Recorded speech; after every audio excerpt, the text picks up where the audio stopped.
Limiting reactant will be the topic for today. Yesterday we have done the stoichiometry questions which were based upon balanced chemical equations. ठीक है, किसी भी equation में for example 2 moles of A react with 1 mole of B gives C plus 3D like this. Okay, if any reaction is there जिसको आप consider कर रहे हैं, so these numbers which are written they are known as stoichiometry coefficients. ये coefficient है, इसके आगे कुछ नहीं दिख रहा तो 1 है, 1 is coefficient, here also 1 and here is 3.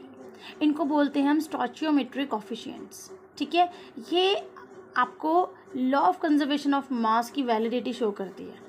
अगर किसी केमिकल इक्वेशन में आप बैलेंसिंग करते हैं, balancing means that equation is having total amount of reactant is equals to total amount of product. If reaction takes place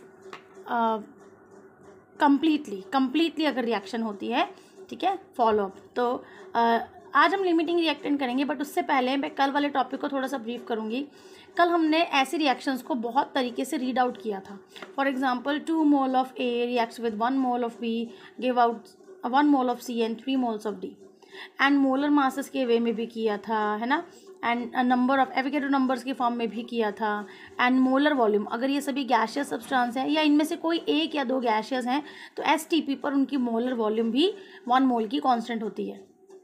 clear. तो हमने कल जो कंसेप्ट किया, अगर मुझे कल किसी क्वेश्चन में पूछा था कि for this equation just see for this equation okay this much gram of A can give what gram of C, this much amount of A can give what amount of C, तो वहाँ पर हम ये मान कर चलते हैं कि B जितना भी अमाउंट चाहिए वो मिल जाएगा. B जितना भी अमाउंट चाहिए वो प्रेजेंट है, उसको मान कर चल रहे हैं हम. हमें सिर्फ अभी A से कंसर्न करना है कि A कितना है. A इतना है, अच्छा A का 22 ग्राम, इसका इतना ग्राम देता है, अच्छा इसका 11 ग्राम है, 11 ग्राम इतना देता होगा. At the time we are not concerned about any other reactant. ठीक है, तो ये सबसे बड़ी आइडेंटिटी है कि किसी एक पर्टिकुलर सब्सटेंस की बात हो रही है, सिर्फ उसी पर फोकस करो एंड दूसरा जो पूछा है उसको कैलकुलेट करो. उन क्वेश्चन को हम बोलते हैं the questions based upon stoichiometry. ठीक है, उससे आगे हम आते हैं लिमिटिंग रिएक्टेंट में. इनमें क्या होता है लिमिटिंग रिएक्टेंट में, how would you recognise the questions. Question में पूछा होगा what is the limiting reactant, उसमें वो एक समय पर एक से ज़्यादा रिएक्टेंट्स की बात करेगा, एक टाइम पर एक से ज़्यादा रिएक्टेंट्स की बात करेगा. रीज़न बीइंग क्योंकि जब वो 2 रिएक्टेंट्स की एक साथ बात करेगा तो आपको पता चलेगा कि कोई एक रिएक्टेंट दूसरे के साथ प्रोपोर्शनेट नहीं है. जैसे यहाँ पर मुझे इसका 2 मोल चाहिए तो इसका 1 मोल चाहिए. ठीक है, इसका 1 मोल है तो इस A का 2 मोल चाहिए. सपोज इसको उसने डबल कर दिया 4 मोल्स, तो इसको भी डबल करना चाहिए 2 भी, लेकिन इसको डबल किया ही नहीं, इसका अभी भी 1 मोल ही है और इसका 4 मोल हो गया. तो 2 मोल्स को 1 चाहिए था तो 4 मोल्स को 2 चाहिए होगा ना, लेकिन अभी 1 मोल ही है, इसका मतलब ये आपको कम दिया है. अगर आपको कम दिया है तो वो क्या करेगा, वो रिएक्शन को अफेक्ट करेगा. कैसे अफेक्ट करेगा, let's we see in this topic limiting reactant. ठीक है, तो लिमिटिंग रिएक्टेंट के बारे में लिखते हैं. Start writing.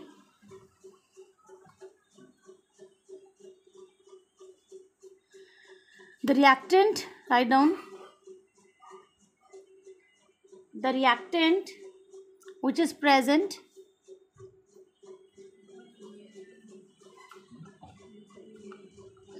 reactant which is present in a reaction in amount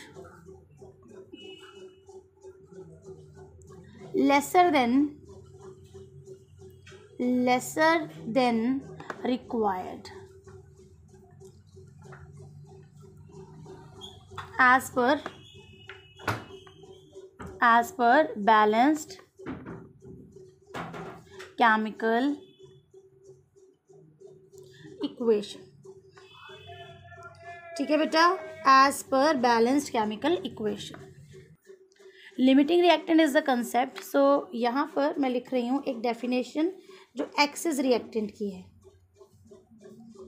इसी से ओरिजिनेट होता है ये कंसेप्ट. ठीक है, axis reactant. So what does it mean axis reactant. ठीक है, जो एक्सिस में प्रेजेंट है या फिर reactant present opposite limiting reactant. अगर एक सब्सटेंस में एक लिमिटिंग रिएक्टेंट है तो दूसरे वाला क्या कहा जाएगा? हमने दोनों को कंपेयर किया तभी तो बता पाए हम कि ये एक्स्ट्रा है, मतलब ये है, इसके अकॉर्डिंग दूसरे वाला कम है ना। ए और बी में से सपोज आपने ए को डबल किया, बी को डबल करना भूल गए, तो बी जो है ए के कंपैरेटिवली कम है, तो बी लिमिटिंग हो गया, तो ए क्या हो गया? एक्सेस। ठीक है, reactant present opposite limiting reactant और present in extra amount, present in excess than required, presence in excess than required, जितना चाहिए था उससे कहीं ज़्यादा प्रेजेंट है। ठीक है बेटा, सो ये होता है limiting reactant and excess reactant का डेफिनेशन। अब हम आते हैं इसके कंक्लूजन पर कि लिमिटिंग रिएक्टेंट अगर हमें आइडेंटिफाई करना आता है और हमने कर लिया आइडेंटिफाई, तो उसके बाद क्या अफेक्ट क्या करता है लिमिटिंग रिएक्टेंट? तो राइट डाउन लिमिटिंग रिएक्टेंट का अफेक्ट। लिमिटिंग रिएजेंट या reactant decides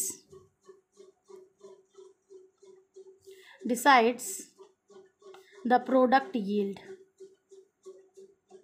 products yield, product yield, YEILD, okay. yield कितना प्रोडक्ट बनेगा उसका अमाउंट डिसाइड करता है limiting reactant. Clear? Suppose you are running any industry, any business of anything I can say, but the least what I can say to make you understand about limiting reactant is pen. Suppose you are packing the pens, ठीक है? So today in your factory or in your unit of production, what so happened is you had to give 100 packets of pen urgently, 100 packets of pen. Okay, so what you did, you have asked for the manufacturing within 1 hour that jaldi se करें. Caps were not manufactured at time, but these refills and this pen was manufactured at time. Packing started doing, आपको 100 चाहिए थे, ये जो pen है that those were 200, but those caps were only 50. Can we arrange within that कि आपके 100 packings हो जाएं? क्या आप पैक कर सकते हैं 100? कैप्स 50 ही हैं, लेकिन ये जो पेन लिए हुए हैं those are 200. We have to just pack 100 packings. क्या आप कर सकते हैं पैकिंग? किसकी वजह से? कैप और पेन, ईदर पेन और cap. Which has affected the production? Packing को किसने अफेक्ट किया? Caps have affected.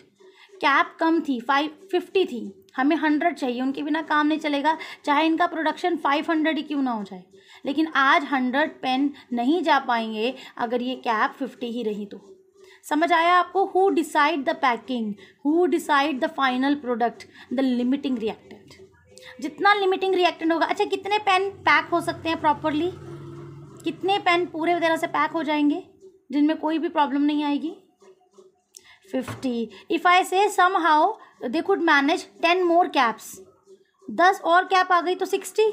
मतलब कैप डिसाइड कर रहा है कि कितना काम होगा. तो लिमिटिंग रिएक्टेंट जो होता है ना, वो डिसाइड करता है कि प्रोडक्ट कितना बनने वाला है. एक्स्ट्रा जो है वो एक्स्ट्रा ही रह जाएगा.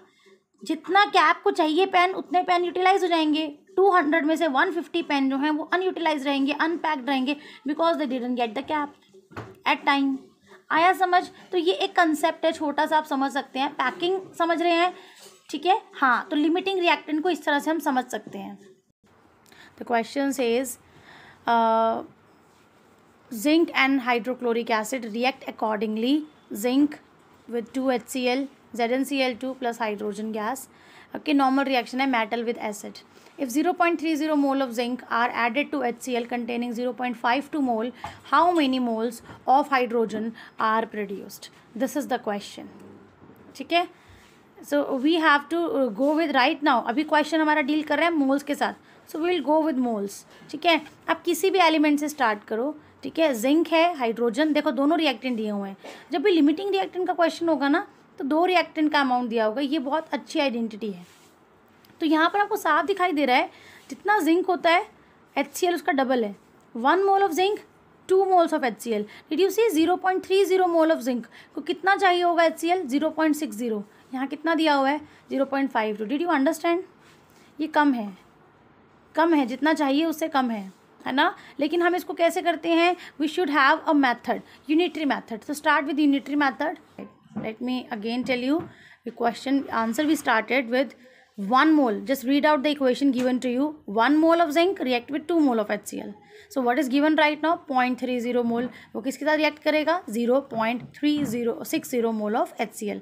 अगर इतना मोल HCl का हमें अभी चाहिए 0.30 मोल के लिए, लेकिन प्रेजेंट कितना है क्वेश्चन में? क्वेश्चन में गिवन है 0.52 mole of HCl. So HCl required है इतने, प्रेजेंट है 0.52. So we have identified here HCl is limiting reactant. कभी कभी तो क्वेश्चन में बोलता है identify the limiting reactant, but if it doesn't speak about that, so आपको खुद पता होना चाहिए कि ऐसे क्वेश्चंस में हमें लिमिटिंग रिएक्टेंट फाइंड करना पड़ेगा. ठीक है, HCl इज लिमिटिंग रिएक्टेंट.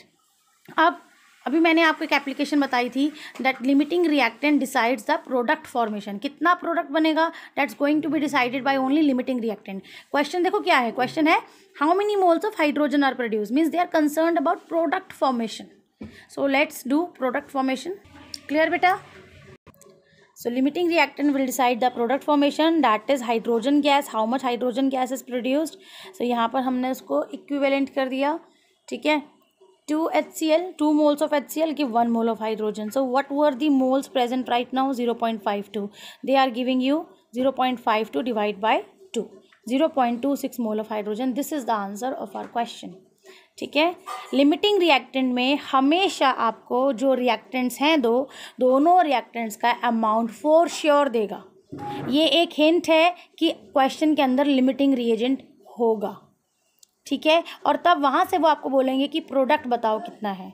ठीक है, कई बार वो ये भी बोलते हैं टेल द एक्सेस रिएक्टेंट, कितना एक्स्ट्रा रिएक्टेंट बच गया दूसरे वाला. जैसे अभी आपको पता है जिंक हमें 0.30 मिला हुआ है और उसके लिए HCl चाहिए था 0.60, लेकिन इतना HCl नहीं था. तो HCl जितना रिएक्ट कर जाएगा उसके बाद जिंक कुछ एक्स्ट्रा बच जाएगा. कितना जिंक एक्स्ट्रा बचेगा वो आपसे पूछेगा. ठीक है, दैट यू कैन फाइंड. कैसे फाइंड कर सकते हैं? फिर हम रिवर्स जाएंगे.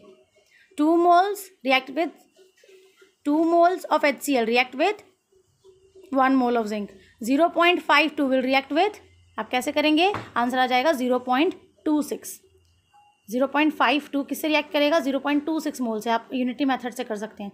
तो जिंक का अभी अमाउंट दिया हुआ है 0.30 और रिएक्ट करेगा सिर्फ 0.26 मोल.